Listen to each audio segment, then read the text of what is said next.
Welcome back to In Their Words, the podcast brought to you by the UPMC Pinnacle Foundation and UPMC in Central Pennsylvania. I'm your host, Caitlin White, and today we have an inspiring and heartwarming episode in store for you. But first, we'd like to express our deepest gratitude to all of you for subscribing to our podcast on your preferred platforms. Your support and enthusiasm have been incredible. In today's episode, we're honored to introduce you to two extraordinary individuals, Heather and Karen, who have been making a remarkable impact in their community. They are not just nurses, they are community paramedicine nurses, providing crucial healthcare services and support where it's needed most. As we delve into their stories, we'll gain a deeper understanding of the challenges they face, the lives they've touched, and the incredible commitment they bring to their work every day. I'm Heather Andrus, and I've been doing this for about 10 years now. I am Karen Cointide, and I have been doing this probably about 10 years. Yes, maybe 9. I started out on the ambulance back in 1989. I've been doing it the same. In 1991, I started as an EMT, and then in 1997 became a paramedic, and have been doing that ever since. I was tired of the ups and downs and the long hours of the ambulance and physically straining as we get older. It's a lot of work. So I was offered to see if I was interested in this, and I tried it out and I loved it. So here I am. Kind of the same thing. As I was getting a little bit older, I had a child, and the long hours were too much for her, the 24-hour shifts and the long weekends. So I was looking for a change, but I've also enjoyed educating patients with their medical conditions. And when this opportunity presented itself, I was right on board and excited to change. And that's what I've always thought of, was when I would go out for the same person over and over again, whether it be an asthmatic or a diabetic or a congestive heart failure. It was, what are you doing? What are you not doing? Have the doctors told you to do this? You should be doing this. And I've always taken the education part of it in the back of the ambulance. And I've had plenty of partners tell me that I try and teach too much to my patients. But that was the point, was to not have them wake us up at 2:00 in the morning because they're in dire need, because they're not breathing well and they're not taking their medications like they're supposed to. I mean, education is power. Our job here is to empower them to know about their diseases and to know what they need to do to stay healthy, and to empower them to realize their health is in their hands. Karen and Heather, with their unique experiences and insights, will shed light on how the relationships they have built have not only transformed the lives of their patients, but have also profoundly impacted their own paths, both personally and professionally. Through their words, we'll gain a deeper appreciation for the incredible difference that community paramedicine can make, one life at a time. The first one that comes to mind is, we'll call him Mr. T. He is a brain trauma patient when he was 16 years old. He is now 52, and he is a 16-year-old living in a 52-year-old body. But the system doesn't recognize him like that. And they put him in a home where he rents a room and expected him to survive. He was going back in the hospital regularly, a couple times a month, with seizures because he didn't remember how and when to take his medicine, and he was supposed to take it twice a day. Breakthrough seizures constantly. They referred to my program to help us help him. This has been a long journey over the past year. He had an aide that really wasn't helping him, which is why he kept going back in the hospital. His aide refused to help him do his laundry, which he was supposed to do, so he always had dirty clothes. Didn't help him with his meds well enough to keep him from having the seizures. This aide ended up getting arrested, so we got him a new aide, and that service also was not what he truly needed. So finally, as of October of last year, we got him somebody who is a counselor, housing counselor, residential counselor is what she calls herself, and she has been amazing. She's helped him with his funds to get a microwave and a mini fridge for his room so his food is not taken and stolen from the other people in the house, showing him how to prepare it because he didn't even know how to make a cup of coffee for himself. I've showed him multiple times, but he doesn't remember. His short-term memory is not there. So She had an emergency and was gone for 4 days. And he ended up back in the hospital because he wasn't taking his medicine because she wasn't there to remind him. He just has no clue how to do it on his own. So we are working as a team to try and keep him going. Like I said, trying to find resources. He does have a caseworker at CMU, but the whole plan was set up in January and nothing's been done. Not a single thing has changed. So we did get him through the foundation, an alarming pillbox. So when the alarm goes off, a light flashes, he knows he's supposed to open that door and take his pills, and it's only once a day. And according to his aide, it's working wonderfully. So if she has another emergency, he can at least get his medicine in him. So he's my biggest challenge right now. But this is the typical. He doesn't meet the requirements because of his age. He's not old enough. And he's not young enough. And he's not young enough.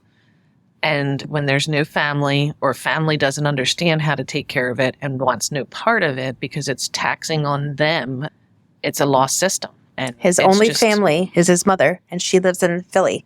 And he moved away from Philly to get away from all the problems he had in Philly. But something simple of a $65, $70 alarming pill box that somebody, luckily he does have an aide, that can fill it for him so that it reminds him to take his meds. We try and help out with is finding the resources and other ways to think for the patient and the families to get them to be able to take their own health in their own hands. He's excited to see me and thankful when I come.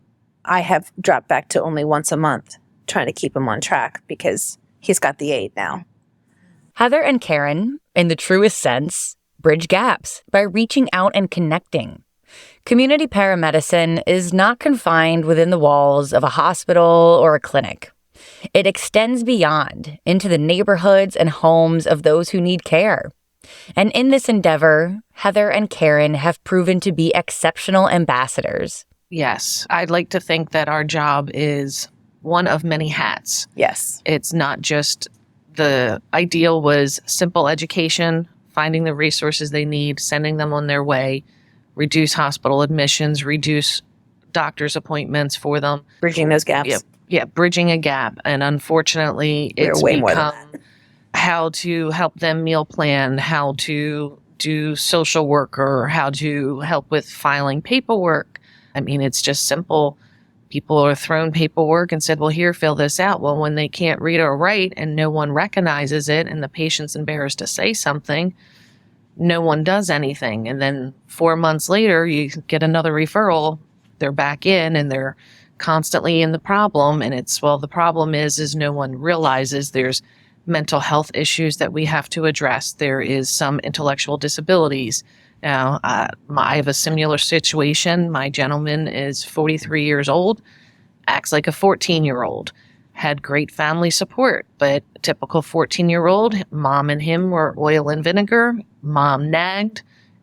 That's what he would say. And mom just wasn't the comfort. That's how most 14-year-old boys are. They want their father. Well, father unfortunately turned sick.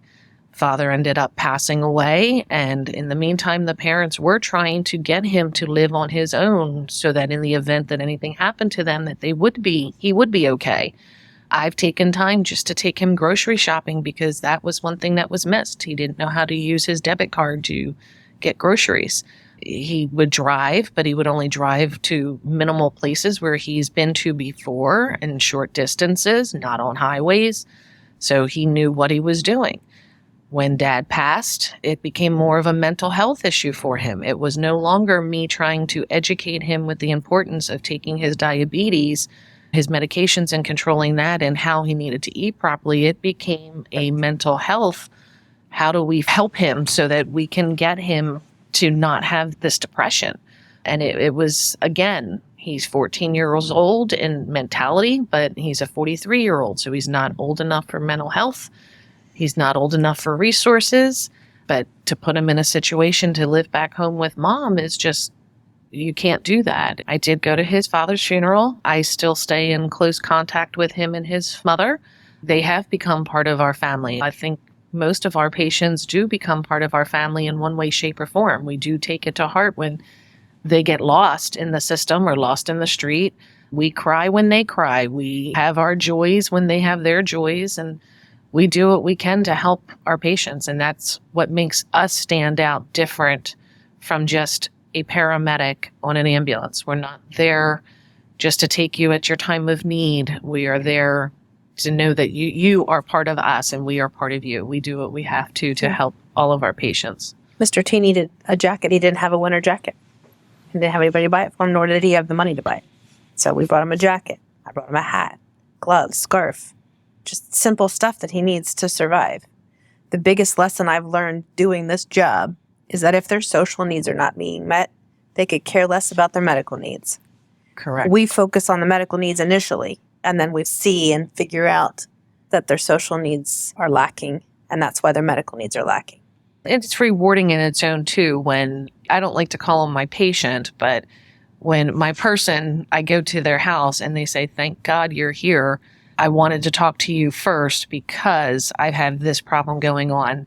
They feel that we have opened that door and they feel that they can be honest with us and that we are not judging them. We're kind of trying to assist them in any way, shape, or form. So we do help build that rapport with them and they feel comfortable with that. I probably have a tendency to do a little bit more than I should for the job, as they put it. But yes, my patients have become my family and my family has accepted that my patients are part of my family. So just this past Sunday, I went to go see somebody on my own time who needed some assistance. Again, a 93-year-old woman who can't do much for herself, but unfortunately her family was out of town. And I said, "Don't worry about it. After church, I will come over and I will take care of her." Well, she had asked, "How does your husband and your child feel about that when you keep coming over here on your time?" And I explained to them that my husband and my daughter understand that I do these things. My daughter has been part of taking care of my patients. That one gentleman that is 43 with the intellectual disabilities, to make him not feel that he was, as he quoted, he would always say that he was stupid. I didn't like that. So to help him, when we went grocery shopping, we did it on my own time on a weekend. I took my daughter with me and asked him if it was okay first. And I said that we needed to teach my daughter how to use her debit card and how to realize how to spend money that she had. So I was kind of telling him that we were teaching her finances and shopping healthy and better. But in the meantime, I asked her to come with me to help him so that he didn't feel that it was geared towards him. So they both met in the middle and they get along great. He's become part of the family, just like my daughter. That's no big deal. Yeah, I had one of my other patients, Mr. C, took care of him for about 2 years. Before he became my patient, he was in the hospital every 15 to 21 days. So they reached out to us and said, "Can you help with IV diuretics? He's constantly in failure." And we started that with him. And being in his home, I could see what he was eating. He thought he was eating really well. And I would point out, this really is not a good choice, and this is why. And after several months of revamping his diet and listening, and he realized that he was in control of how he was going to feel, if he was going to have a good week or a bad week, depending on what he decided to eat. He loved pickles. He's a pickle man. Said, "Mr. C, you cannot have pickles this week. You're on the edge." And his nurse would call and say, "Mr. C's up 3 pounds. Can you go check on him?" And I would. And if he needed me on the weekends, my family knew how much he meant to me. And they're like, "Okay, go see him. Go ahead. It's all right." Because they knew, because I just felt a connection with him, and he truly just wanted the help and he wanted to get well. So we do what we can for all of our patients because we just want to see them succeed.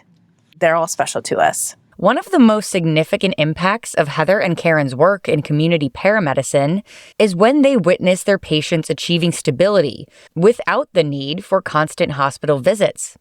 This is a testament to the effectiveness of their care and the positive change they bring to the lives of those they serve. I have a patient who's just like that. She was in at least every 3-4 weeks. And it was getting to the point where if you could make it that 4-week period and stay out of the hospital for 1 month, let's see what's going on, and giving them goals. And when they succeeded with that goal, I remember the one patient, I brought her a gluten-free cookie and made her so excited. And I said, happy 1 month out of the hospital. And she made it that 1 month. And it's been a year now and she has never returned back. It's been going well, but she knows what she can and can't do. She knows her limits. And she just needed some of that reassurance and just felt like somebody else cared for her. I would bring Mr. C a edible arrangement, those fruit arrangements, when he would hit mile markers for me. Yes. So, yeah, just those little things. You might think that with all the incredible work Heather and Karen do, they must be part of a large, bustling team, right? Well, you'd be wrong. I know basically on a month for my region, I could easily have about 75 people that I need to speak to, whether they're all home visits, phone visits, or just a one phone call. But usually it's about 75 In a month for York. That's one area. That's not what they have to do in Harrisburg. We probably when do they almost have- double that because I have it's me and another full-timer, and we have 3 hospitals. Right. Karen has 1, and Hanover has 1. Hanover has 1. Angela usually does the stats, and I thought we were doing about 700 encounters in a month. And that's spaced out between the 3 regions, the central UPMC hospitals, and just us 8 providers. They keep us pretty busy. Yes. Yes. Now, when we say a team of 8, too, I mean, that's not really, is that, because there's you and me, Leanne's a part-timer, Amanda's a part-timer, Jane Ann, Roy, and Patrick. So that's 5 full-timers, 5 full-timers. 2 part-timers. That's why we started the program, was to help the hospital not lose money by these people being readmitted.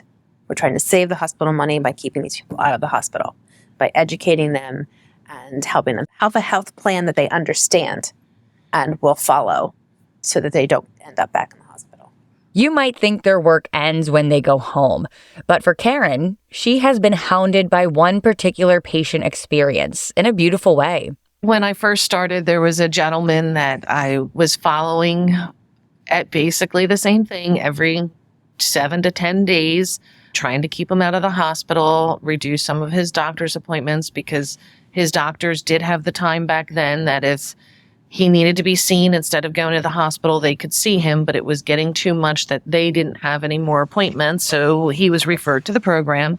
In the meantime, he did have in-home physical therapy and occupational therapy, had a little Bichon who was afraid of everybody but him until I entered the house. And it got to the point where he would tell the dog in the morning that I was coming and she would sit in the window and wait for me.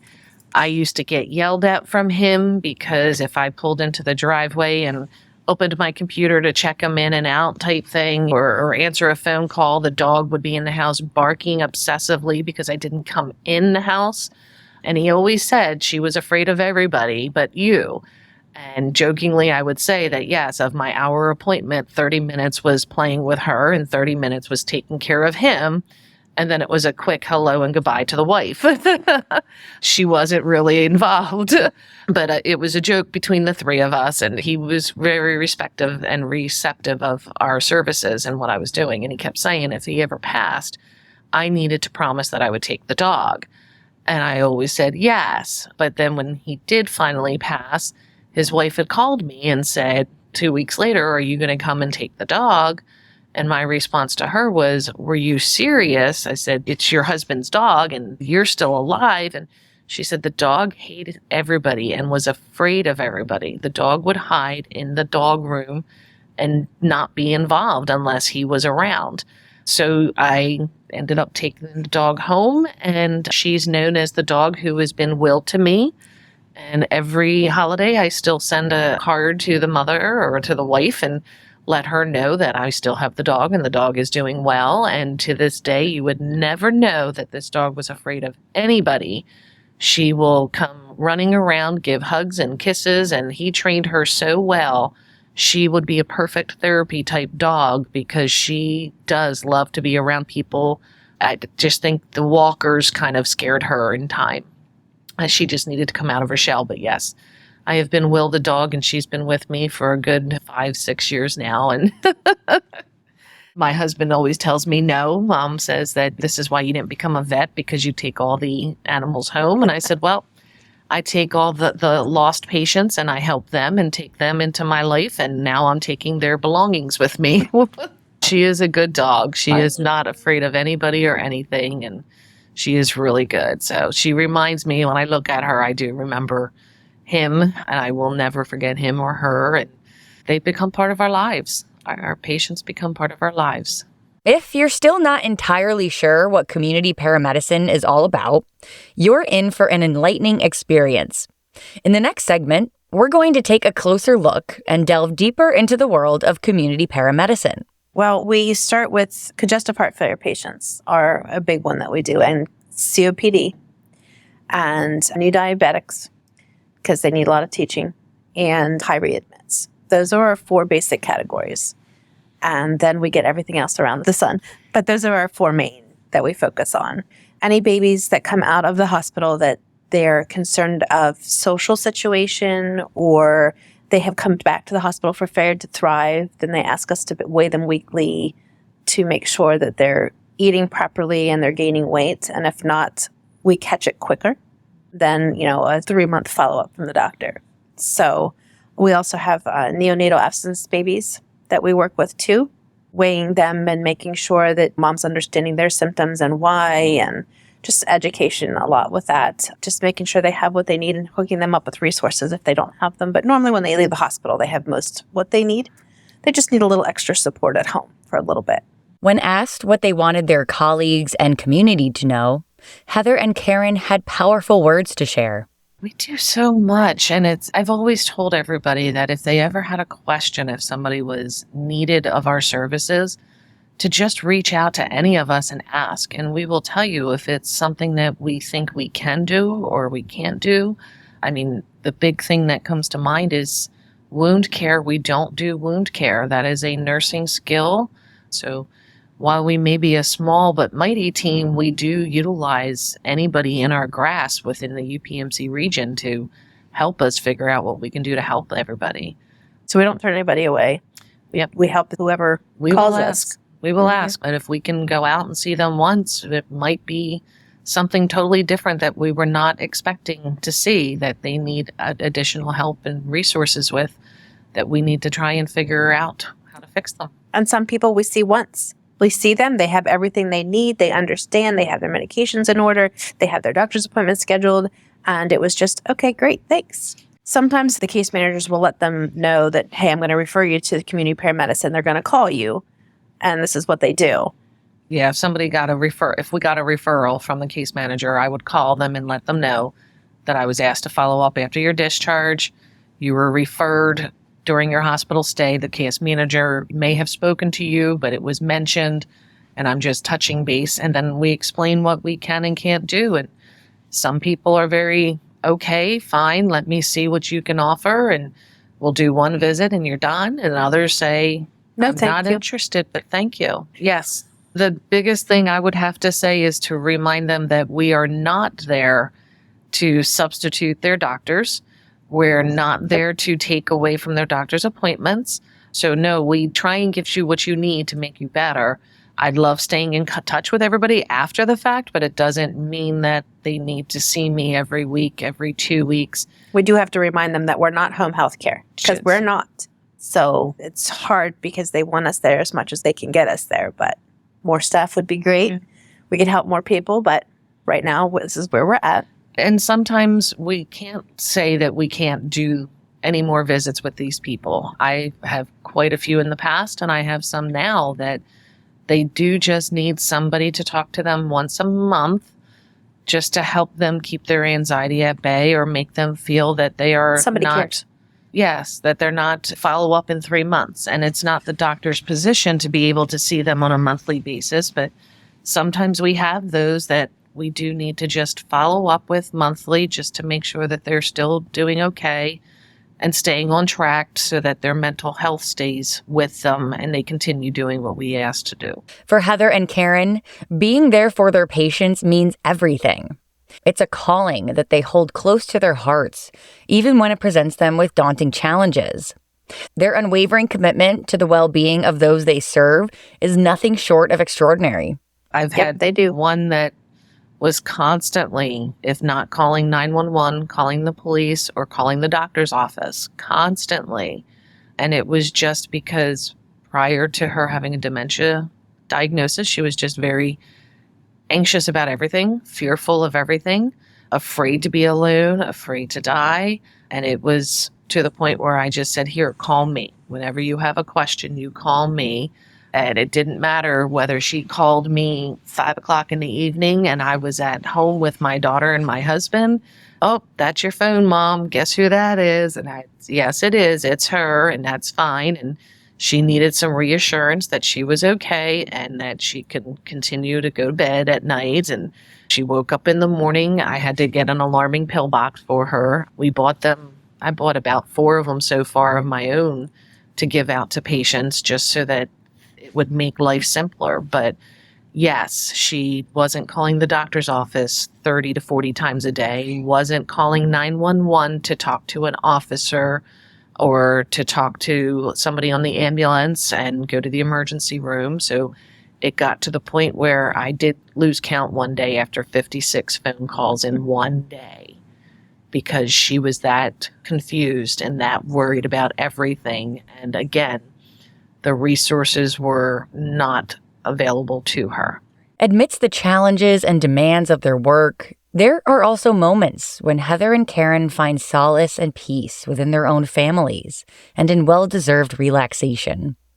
These moments of respite are crucial to recharging and continuing their mission with renewed energy and enthusiasm. I know the job is Monday through Friday, no holidays, no weekends. And if I am in the middle of eating dinner with my family, I will take that time. That's my family time.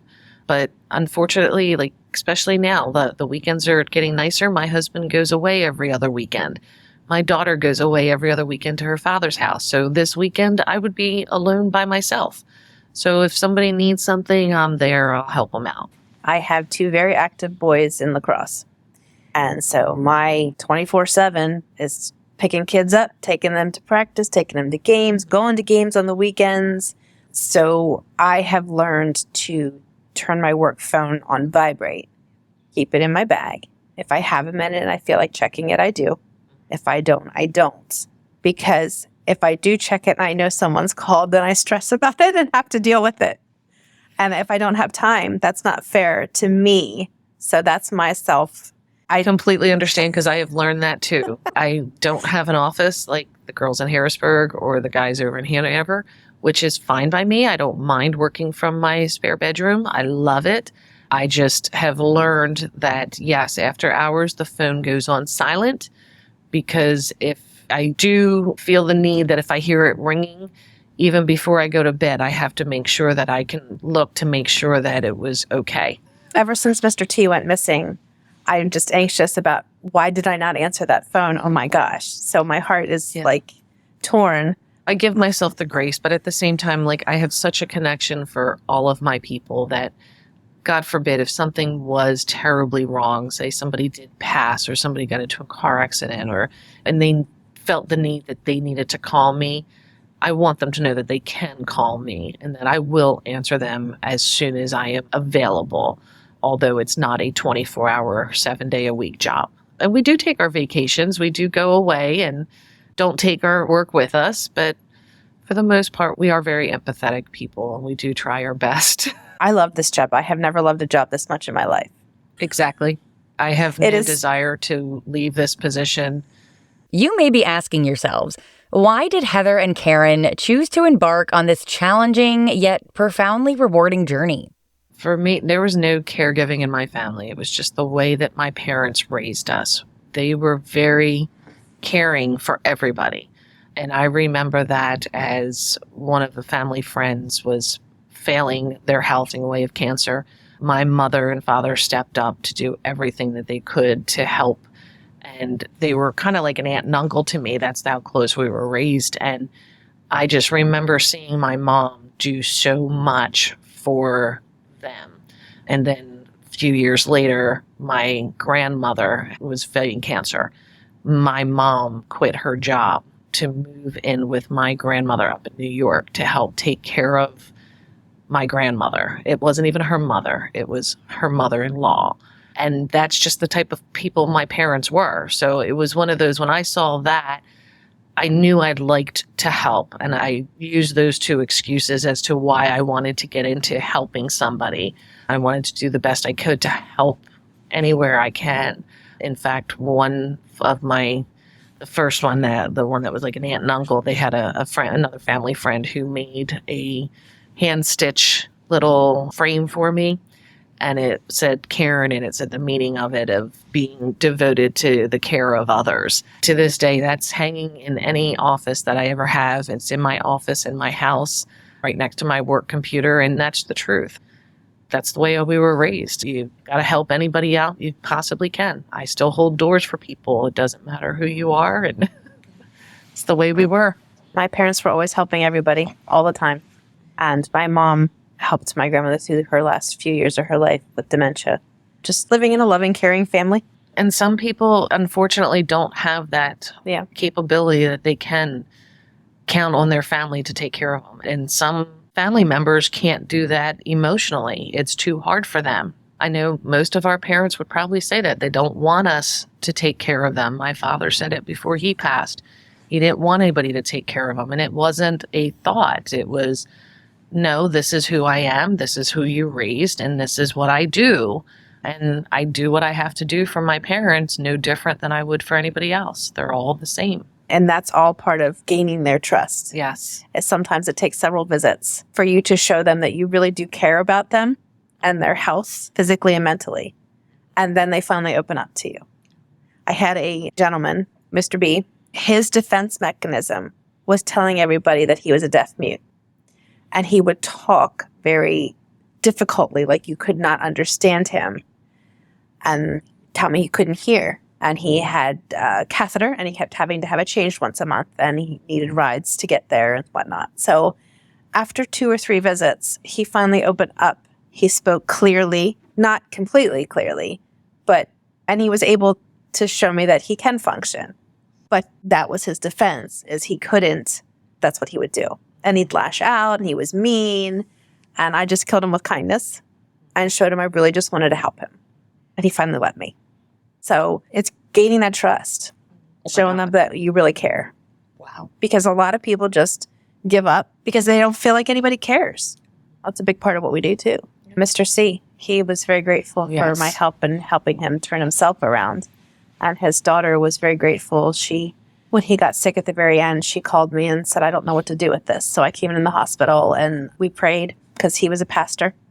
And we prayed, and she messaged me the next morning after he passed and said, your buddy's gone. That obviously was devastating for me, but I formed a bond with the family, went to his funeral and everything. And these people just become part of us because of, I guess, our personalities. I don't know. It's just what we do. I can think of a few people just recently that I've had that didn't understand that their medical conditions were that bad. Yeah. And that we have to put on that hat of talking to them about their life expectancy and getting them to realize that maybe palliative or hospice, because they've probably heard it before and then they get upset. They don't want to talk about it. They don't want to hear it. But we give them the time that they need to talk to them, ask them questions, let them ask us questions, answer all the questions. And then we give them time to think about it and go back in another week or so and talk even further. So when we have to arrange that for them. Our visits could be anywhere from 20 minutes to an hour to 2 hours, depending on what they need. Fortunately, all of my patients understand that if I'm running late and I don't get a chance to call, it's because I'm very far behind. But they also understand that when I get to them, it doesn't mean that they're going to have any less time than they would normally have. I have one person in particular, my sweet Italian lady. I love her. She's a godsend, and she is so cute, but she likes to pick on me the minute I walk in her door. And she says, oh gosh, there you are. It's late. God forbid. You're never on time for me. And it doesn't matter what time of the day I schedule her, whether it's the last appointment for the day, during my lunch hour. It doesn't matter. I'm always late for her. The one day I showed up at 2 minutes before my appointment, and she just turned around and laughed, and she said, "That's it. Heck's frozen over." But she knows when I'm there. I'm not, even if I'm 15 minutes late, a half an hour late, or even an hour late, she knows that she still gets the same amount of time to talk to me so that we can go through what she needs to do, what resources she needs. She thought about her final expenses and getting her funeral arrangements made, things like that, and just taking some time to give her that hug that she needs at the end of our visit. And she knows I'll be back in a few weeks to torment her even more. Janie Ann just had a patient this past month, and she went to their house. They couldn't get home health because they lived too far out. We're talking 45 minutes away. And the woman was living on a love seat. Like, that's where she slept. No bed. She needed neck surgery. They refused to do neck surgery until she had a bed. She didn't have any way to get a bed. So the foundation bought her a bed. They delivered it to her house. Jane Ann went up and put the bed together for her. And now she could have neck surgery. It's that simple. But without the finances, those simple things can't be done. And without us visiting, no one would know. No one would know. And she just would go without having neck surgery because she didn't know what to do. And probably multiple more admissions because of the chronic pain that she's going to be in. And yeah, it's just something simple like that. We have quite a few patients that are just that way, that when we can feel like we lift them up and they feel that we actually do care, they are able to take control of their health better. And they do. And they do it. I mean, I had a gentleman that he just continued to miss his appointments. He was just forgetting what day of the week it was, even though he had his sister calling him, who lives in another state, to remind him of his doctor's appointments. He'd hang up the phone and totally forget that in 2 hours he was supposed to be at a doctor's appointment. He was just missing them. He just kept forgetting. So I gave him a dementia clock that I had bought for a previous patient, and when she passed away, I took it back and just kept it, and I gave it to him. And when I saw him last week, he was very thankful because he didn't miss a single appointment that week. He was able to get to his doctor's appointment, and simple things, but he didn't even have the simple $25 to pay for a dementia clock to keep him straightened out. And just some things we do are just that, like that. And when you can lift them up, they feel like they are better controlled to take care of themselves. Thank you, dear listeners, for joining us on this empowering episode of In Their Words. We invite you to continue this incredible journey with us, so mark your calendars. Be sure to tune in every second Tuesday for more inspiring stories and insights from the UPMC Pinnacle Foundation and UPMC in Central PA. This podcast is brought to you by the UPMC Pinnacle Foundation and UPMC in Central PA. UPMC in Central PA has 7 acute care hospitals with 1,160 licensed beds, over 160 outpatient clinics and ancillary facilities, and more than 2,900 physicians and allied health professionals, and approximately 11,000 employees in Central PA. It is a healthcare hub serving Dauphin, Cumberland, Perry, York, Lancaster, Lebanon, Juniata, Franklin, Adams, and parts of Snyder counties. The UPMC Pinnacle Foundation exists to provide resources to meet the needs of our most vulnerable patients, promote health and lifelong wellness in our communities, and support our workforce so we can attract, train, and retain the best and brightest talent at UPMC in Central PA. To make a difference and join their philanthropic mission, visit upmcpinnaclefoundation.org.